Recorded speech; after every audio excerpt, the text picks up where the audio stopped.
كواد waxaan ka hormarayaa ilhaan waxaanu aragnay ama aan la soconaa ilhaan iyo nin kale isguursaday nin cadaan ah oo iyada shaqaalaheeda ka mid ah ama political advisor u ahaa oo isguursaday waxaan arkay dad aad u tiro badan oo rag iyo dumarba isugu jira oo rag u badan oo aflagaado iyo cay iyo wax noocaas ah social media kula dhex jira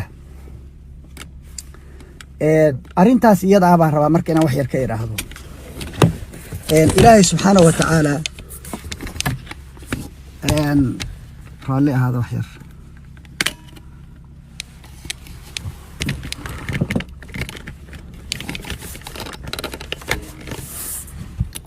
ilaahay subxaanahu wa tacaala ma banayn mana ogola dadka in la caayo khaasatan qof la leeyahy waa muslim oo hadduu islaamka soo galay oo ay waajib tahay ma garanaysaa in mu'allafat alquluub iyo soo dhoweyn diinta lagu soo dhoweeyo darteed in lacag loo siiyo oo dhaqaale loo siiyo ay tahay waajib ay tahay ayaa waxaa laga yaabaa in la caayo arrintaasina arrin saxa maaha waxaan rabaa horta bal wax yar inaan ka iraahdo dadka muslimiinta ah iyo xantooda iyo caydooda oo waayadan shaqo laga dhigtay oo dadka qaarkiis aada ugu mashquulay waxaan munaasabad uga dhigayaa inaad og tihiin in hadda caalamka uu ka jiro adduunkoo dhan uu gilgilay cudur yara insaankuna uu saa u tabardaran yahay iyagoo atomic ban baan haysanaa super power baan nahay waxbaan baabi'in karnaa say u lahaayeen baa cudur yaro virus weliba ishu aysan qaban karin wax aad u yara baa ilaahay ku salliday ummaddii bini aadamka la oran jiray meelay joogaanba qaylaa dhulka afka lagu shubtay dad badan oo hadda nool baa laga yaabaa inay ku dhintaan oo viruskaas ay ku dhintaan dadka Soomaalida ah oo meelaha ku caytamaya oo facebookyada ku jira kuwa waxaas aad u jeedaan hadda qoraya muslimnimay sheeganayaan in badan oo kamid ah dhowr waxyaabood baan oranayaa nabigu sallallahu alayhi wasallam wuxuu yiri yaa macshara man aamana bil lisani walam yufdi al iimaan ila qalbi ama walam yufdi al iimaan qalba la taghtabu al muslimin ولا تتبعوا عوراتهم فإنه من تتبع عورة أخيه المسلم تتبع الله عورته ومن تتبع الله عورته يفضحه ولو في جوف بيته أو كما قال صلى الله عليه وسلم تدك أفك مسلم ككأه وأفر إيا لباتنك ساعة ومدى كم مشغول سندي قودة إيو عرد قودة إيو شرفت هذا كم مشغول سن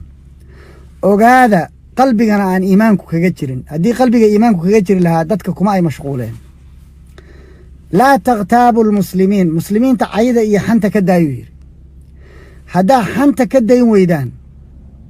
أو عيدا كدايون ويدان ما هذا عيا وحكلو يري ولا تتبعوا عوراتهم بعد عوضا إيو ميلها أي كليتان إيو ويك بوينتس كودا راعينينا وهدبقلينينا ما هذا عيا هدا سيشد فإنه من تتبع عورة أخيه المسلم قفكي ولالكي مسلنا عوردي سراع راعة دادي عيسى إيغا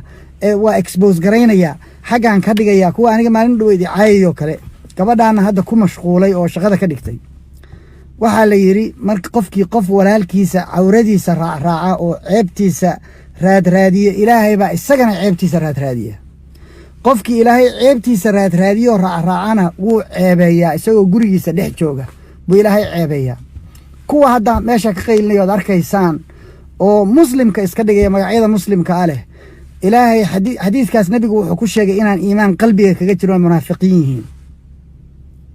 محايا لي نبي صلى الله عليه وسلم وحيري إن دماءكم وأموالكم وأعراضكم عليكم حرام صدح الرمود حرام وهي إن لطابته قفك إن لدلو حرام وهي إلا بوبو أو لدعو حوليه سحوق لوقات إيه بوبنا وحرام شرفتي سإن لدعو عنا وحرام صدح هذا سنواسكم نينك قفك دتك شرفتودي laga celin laayahay oo ku mashquulsan adinkaas yaqaan meesha aadaysan coronavirusna waa idin dilaya cudurro kalena way idin dilayaan masaa'ibna way idinku dhacaysaa adduunyada inta la joogo aakhirana waxaa idinka horreeya xantii aad xamateen iyo caydii aad caydeen oo ajarkiinaanu qaadanaynaa dadka aad caayaysaan ajarkiinay qaadan salaadaad tukatid baan qaadanayaa soonkaagaan qaadanayaa because kumana aqaanin waxna kaama sheegin adaan ay caaye anugu kuma caayin cirdigaaga ma aqaani waxaa tahay ma garanayo yacni waxaan ka yaabay beenta iyo balaayada iyo meelaha ay la marayaan iyo waad yaabaysa mid waxaa jira aniga doraadii ay caayayo siciid cali la yiraahdo siciid al-islaam buu wax ku saxiixaa ninkaas inuu muslim yahay u malayn maayo dad baa igu yiri ninkaas waa gaal u malayn maayo inuu muslim yahay waxaan arkaya isagoo ilhaan caayaya waxaan aad ula yaabay qoraal uu sameeyey oo uu qoray shalay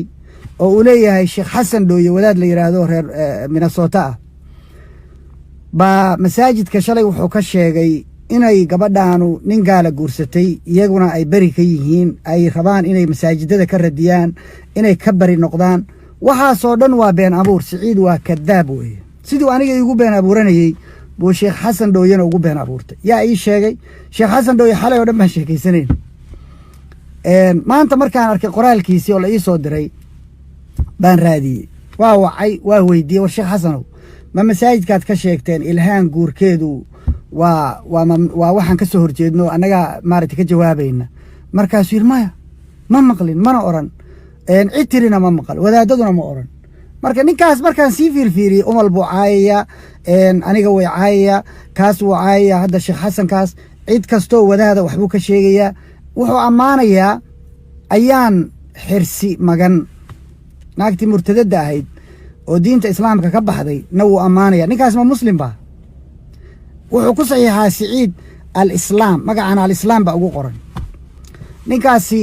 ma aqaan wuxuu yahay anigu ma gaalaysiinayo mana garanayo wuxuu yahay isagaa ma garanaysaa sheegtay inuu islaam yahay islaamkaasaan ku qiimeynaya laakiin wuxuu isaga iyo dadka la midka ah oo facebookyada iyo meelaha baraha bulshada la taagan dadka caydooda oo dadka dhibaataynaya arrimahaas ceeb wey waxaan rabaa inaan idiin sheego masalada ku saabsan guurka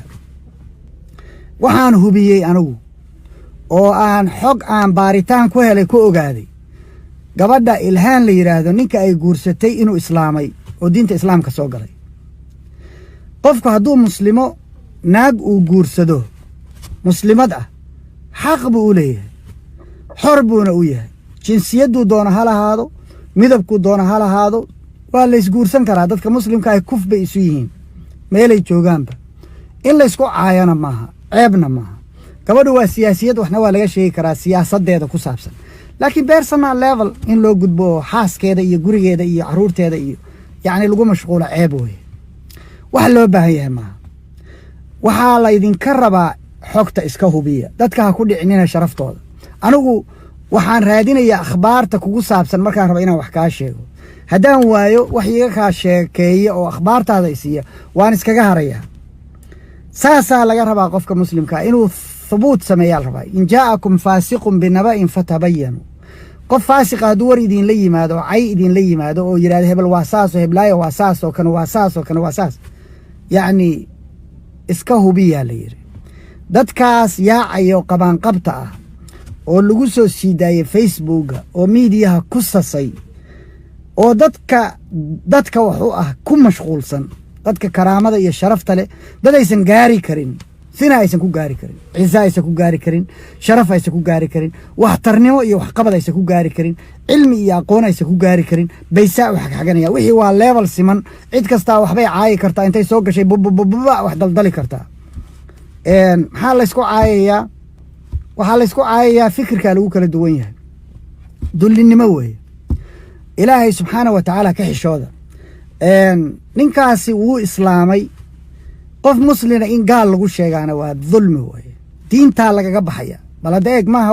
wax yar maaha adigaa diintaadii ka baxaya markaa qof muslina gaalnimo ku sheegtay taadii baa lumaysa xaggee la aadaysaa marka adigu islaamnimadaadii kuwaas hadda caytamayood arkaysaan oo dulliga ah oo akhlaaqda iyo ka dhintay oo qaar badanoo ka mida waa waclo qaar badanoo ka midana naag xun baa korisay oon akhlaaq lahayn qaar badanoo ka mida gidaaray ku koreen iyo meelahaas suuqyadaas weligoodba looma sheegin dadka inaan la caayin waxaasaa ku jira kuwa badan oo gaala ah oo muslim iska dhigaya oo aan gaalnimada iyo cayda iyo waxaas xaaraan ka ahayn kuwa akhlaaqdii ka dhuntay baa ku jira in badan oo ka mid a waxaasna caayaya runtii waa garacyo wax dhalay lama yaqaan ama meelo daran bay ku koreen ama cid korsataysan helin oo akhlaaq leh oo u sheegta dadka waaweynna lama caayo culimada lama caayo gabdhaha lama caayo waxyaabihiina la soo baray oo dhaqanka ah oo core valueska u ahaa dadka Soomaaliga la yiraahdo ma ay laha oo waxaan akhlaaq leh yaa u dirsaday inuu isagu daba galo oo daba raaco oo ogaado cidda ay tahay yaa u dirsaday yaa u sheegay qaar badan oo kamid ah wallahi diin la'aan ba haysa in badan oo kamid ah waa gaalo ku gabanaya islaamnimada oo loo soo diray dadka muslimiinta inay qasaan oo ama ay shaqaba ka dhigteen inay dadka muslimiinta diinta ka waswaasiyaan waxa lagu amaanay maalin walba wadaad baa dabada la haystaa oo la caayaya waxaas sameey yaa ku dirsaday adu madaabad baata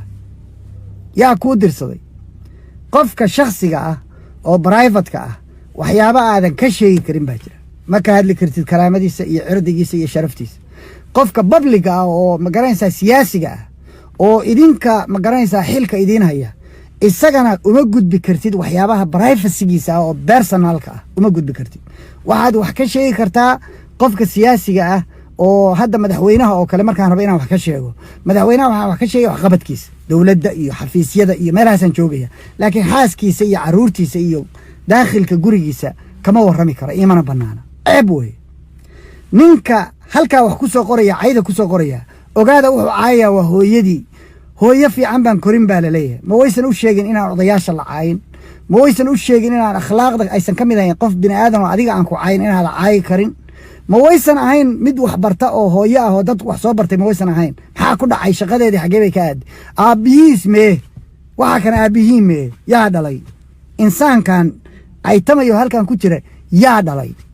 cidda soo dirsatay maxay tahay su'aalahaasaa la isweydiinaya hooyada iyo aabbaha weeye waxaad caayaysid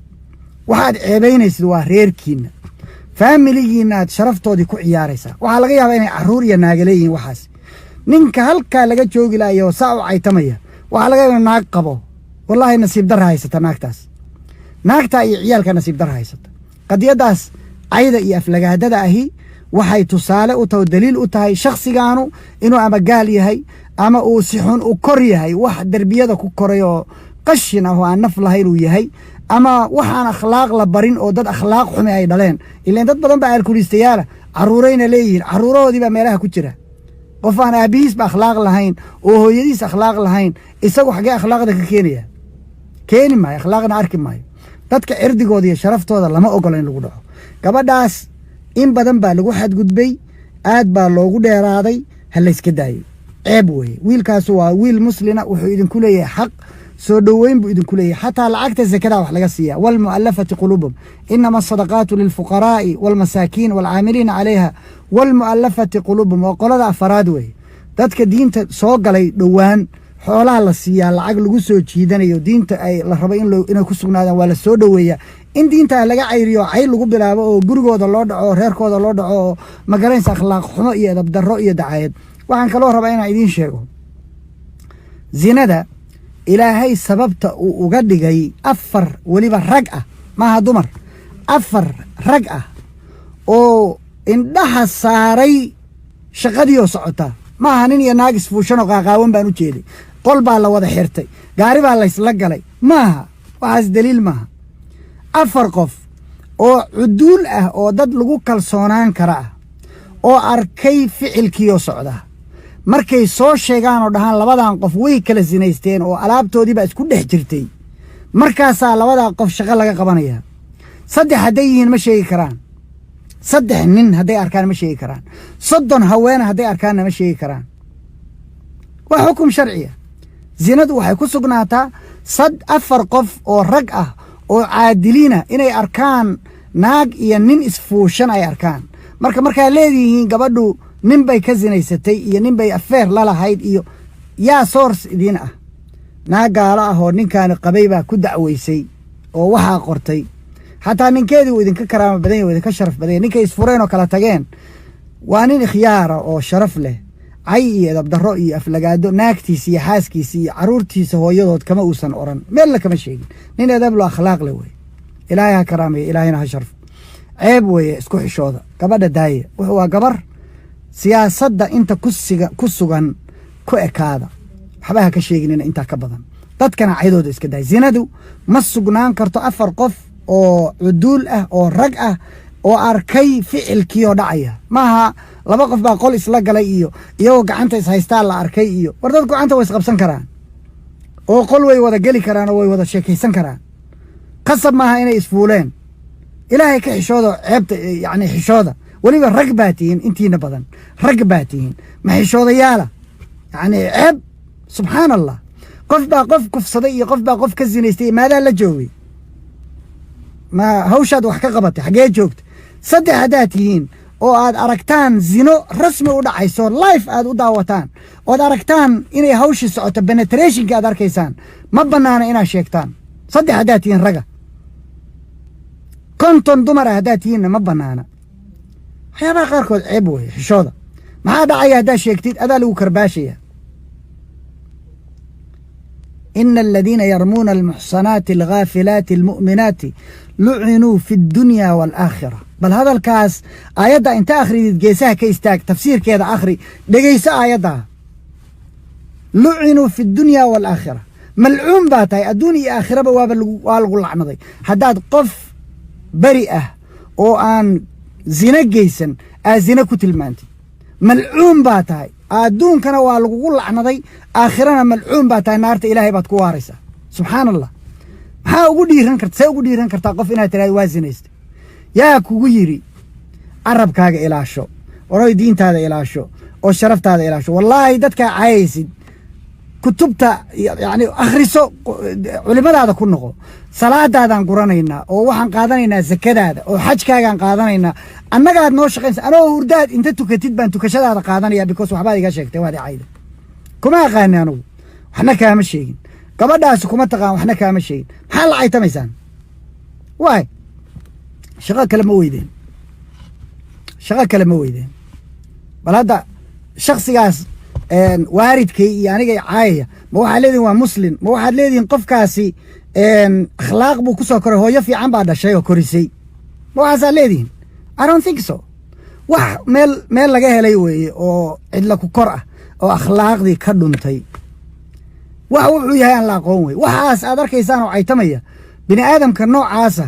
baa caalamka jooga oo soo galay facebookyada war isku xishooda sharafta alla idinka qaadiyo ilaahay subxaanahu wa tacaala qofka fiiri nebigu sal alla ly slam wuxuu ku yidhi ninka la yidhaahdo mucaad ibnu jabal wuxuu ku yidhi wattaqi dacwata almadluum fa ina laysa baynaha wa bayna allahi xijaab hadda haddaan habaarno wallaahi habaarka orod buu ugu dhacaya qofka madluumka ah habaarkiisu xijaab ma leh ilaahay horuu ka aqbalaya wallaahi wuxuu leeyahay nebigu sal alla ly slam wuxuu yidhi xadiiث alqudsi wuxuu ku yidhi laansurannaka walow bacda xiin buu ilaahay yidhahdaa qofka madluumka qofka la maago oo la caayo ilaahay wuxuu ku dhaartay wallaahi waan kuu hiilinayaa walow bacda xiin mar dambaba ha ahaatee kuwa hadday caayaya haddaan idhaahda ilaahow qofkaas isaga meel daran u dhig ilaahay wuu aqbalayaa laakiin dhihi maayo ma raba inaan habaaro ma doonayo inaan habaaro malcuun ilaahay subxaanahu wa tacaala uu lacnaday weeye qofka dadka caayayo akhlaaqda xun qofka najaaska ah laysa almu'minu bisakhaab walaa billacaan walaa biطacaan qofka mu'minkaah qof dadka carabka ku dura maaha qof dadka caaya maaha qof afdheer maaha insaankaas facebookaas xorta lagu yahay maadaa iskale facebooka maadaa dadka u gaday laga dhex joogi la'yahay hadda guryuu leeyahay waxaa laga yaabaa carruur dhalay ilaahay carruurta ha u naxariisto masaakiinta ah naagtaa qabtana ilaahay ha kaa badbaadiyo musiibaa tahay haddaan naag tahayna ninka kula jooga ilaahay subxaana wa tacala ha kaa badbaadiyo subxaana allah dadka halkaa laga fadhiyi la'yahay oo aan xishoonayn babliga xataa aan ka xishoonayn saa wax u soo qoraya wasakda qoraya qaarkood waxa ay qorayaan lama akhriyi karo waa lagu laboonaya ma arkaysaa